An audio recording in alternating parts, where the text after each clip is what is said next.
Bienvenue à tous pour ce petit tutoriel concernant le site Freeze Chrono qui vous permet donc de faire des frises chronologiques en ligne. Donc très facilement pour l'utiliser, et même pour un élève de 6e, cliquez pour commencer. Alors on va aller au plus simple, c'est-à-dire déjà paramétrer ici à gauche de l'écran la frise, notamment avec le format de la page, donc qui restera en A4. Ici, dans le format des dates, on peut changer, si vous le désirez, le format des dates, mais bon, c'est pas forcément utile. Le style de police. Alors important, l'année de début de la frise. Donc pour l'exemple, je vais donner l'année 1950 par exemple, et l'année de fin, 2000 par exemple, ou 2017, soyons d'actualité. L'échelle principale, donc ce sera 10 ans, et l'échelle secondaire, donc les petites graduations ici, 1 an. Voilà, donc on valide. Et on a sous les yeux donc la frise vierge. Alors, pour insérer un événement, rien de plus simple, soit on insère ici un événement classique, donc c'est ce qu'on va demander aux élèves en priorité. Donc il suffit de cliquer dessus, voilà. Ici on donne la date de l'événement. Alors on va prendre par exemple 1979. Voilà, donc en 1979 c'était le premier lancement de la fusée Ariane. On peut rajouter éventuellement une image qui va justement illustrer cet événement. Alors est-ce que j'en ai une moi d'Ariane ici non, alors je suis pas sur le bon ordinateur, mais c'est pas grave, je vais prendre par exemple cette fusée, je l'ouvre, voilà, et je valide.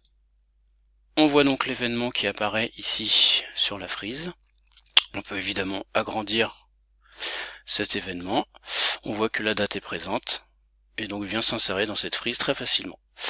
Alors, autre outil intéressant, ici en haut dans les outils, nous avons un événement qui va être une période.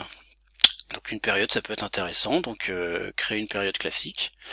La même chose, date de début, date de fin, un texte, et ça suffira pour un élève de 6e. Donc date de début par exemple, on va mettre 1969. Date de fin, on va mettre 1972.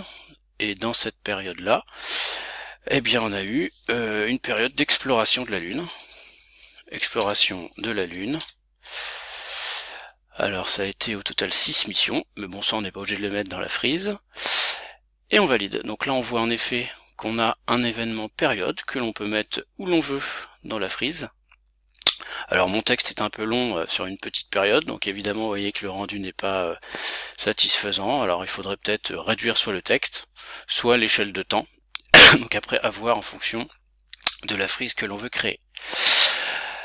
Alors évidemment on peut changer la couleur du texte. Donc il suffit de sélectionner le texte, aller ici dans les outils de paramétrage de la couleur, et puis choisir du rouge par exemple, très facilement, et on valide, voilà.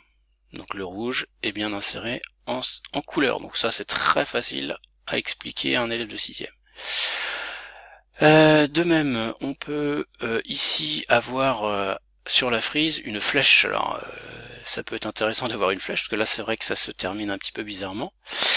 Donc on peut la voir, si je ne m'abuse, quelque part par ici.